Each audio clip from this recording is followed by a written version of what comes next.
Ouija. Benda yang satu ini sempat populer di Amerika Serikat di abad ke-19, tepatnya di tahun 1890. Ketenaran ini berkat ide brilian dari seorang pembuat peti jenazah bernama Rich yang memiliki ketertarikan dengan hal-hal yang berbau spiritual. Kala itu Rich membuat sebuah papan yang dipercaya bisa memanggil arwah. Papan ini dinamakan Talking Board. Alasan Rich adalah karena di masa itu banyak keluarga yang ingin bertemu dengan anggotanya yang sudah lama mati akibat perang saudara. Momen ini dimanfaatkan oleh Charles Kennard, seorang pengusaha properti, untuk dijadikan ladang bisnis baru. Kennard mulai menjalin kerjasama dengan Rich untuk memproduksi papan spiritual dalam skala yang cukup besar. Namun sayangnya hak paten yang mereka ajukan sering mendapat penolakan. Hingga akhirnya Kennard mulai menggandeng seorang pengacara sekaligus investor bernama Elijah Bond.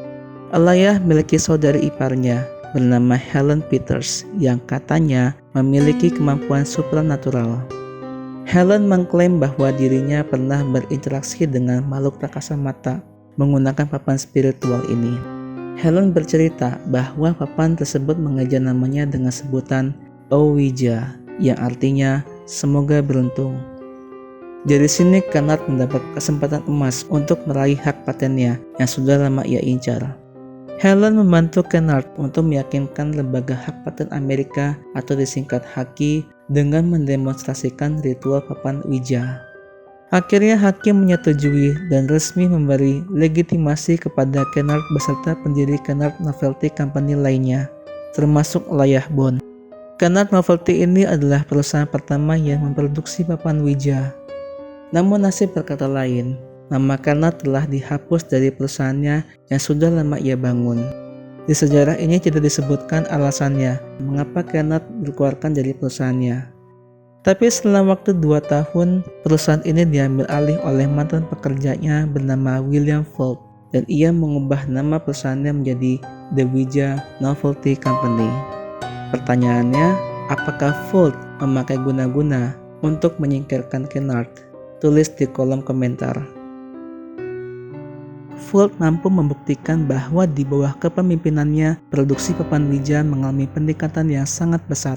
Di tahun 1889, Fuld menggandeng saudaranya bernama Isaac, membentuk perusahaan keluarga bernama Isaac Fuld and Brothers, yang tidak hanya memproduksi papan Ouija, tetapi juga papan biliar.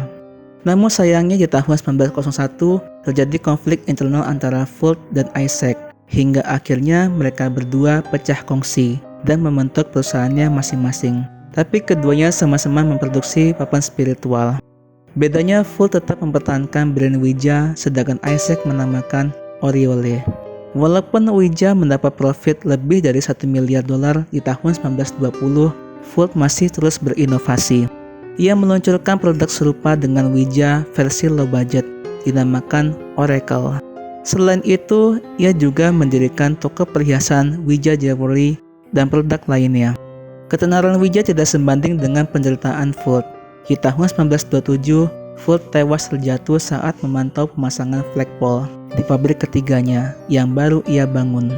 Ia dibawakan ke rumah sakit dengan kondisi tulang rusuk patah hingga menembus jantungnya. Perusahaan Fuld akhirnya diambil alih oleh ketiga anaknya, yaitu Charles, William, dan Hubert. Dan sayangnya hanya bertahan hingga tahun 1966, di mana perusahaannya dijual ke Parker Brothers yang sekarang bernama Hasbro. Di bawah pemilik barunya, Parker Brothers mengubah konsep Ouija dari papan spiritual menjadi sebuah permainan. Nama Ouija kembali trending di era pop sekitar tahun 1960 hingga tahun 1970-an. Saking populernya, permainan ini diangkat dalam sebuah film horor fiksi berjudul The Exorcist yang dibintangi oleh Linda Blair. Bagaimana menurutmu? Tulis di kolom komentar. Dari sejarah perkembangan Ouija, saya masih penasaran. Dari mana kata Ouija berasal? Bagaimana Rich mendapat inspirasi untuk membuat papan spiritual ini? Dan benarkah papan Ouija dapat memanggil arwah? Tim Wakajet berhasil menelusuri fakta-fakta dari ketiga pertanyaan tersebut. Berikut hasilnya. Pertama, asal-usul nama Ouija. Banyak yang beranggapan bahwa nama Ouija berasal dari 2 kata dan 2 bahasa yang berbeda, yaitu oui dalam bahasa Perancis artinya ya, dan ja dalam bahasa Jerman artinya ya. Jika digabungkan menjadi Iya. masuk akalkah begitu? Menurut pengamat sejarah Robert Morse mengatakan bahwa Ouija berasal dari penulis novel asal Inggris bernama Maria Louise Ramey atau biasa dipanggil dengan nama pena Ouida. The Helen Peters merupakan penggemar setia karya Ramey.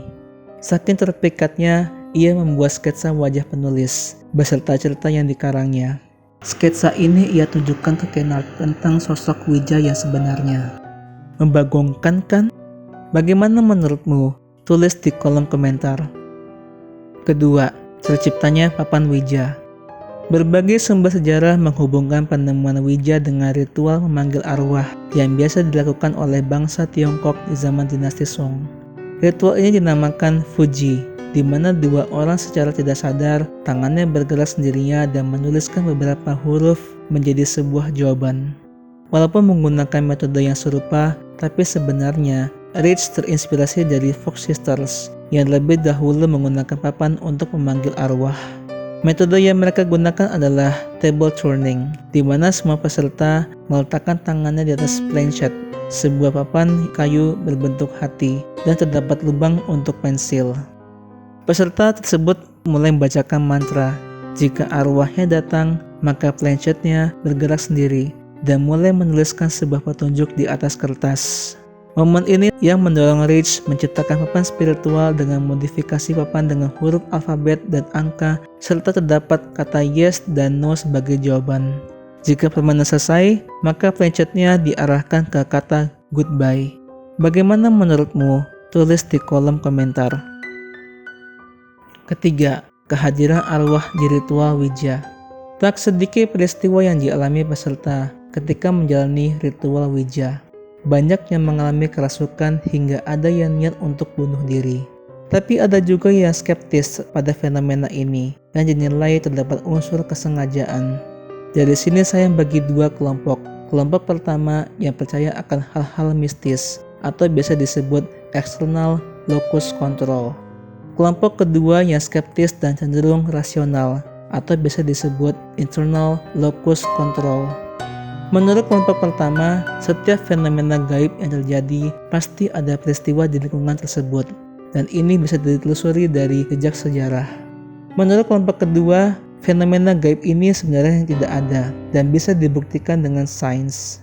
Salah satu pembuktiannya adalah melalui bagaimana sebuah meja bisa bergerak sendirinya dan melayang.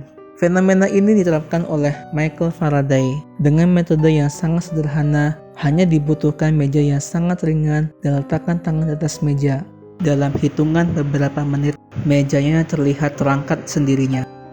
Faraday menunjukkan bahwa tangan merupakan induksi listrik yang cukup baik, sehingga dapat menghantarkan arus ke meja.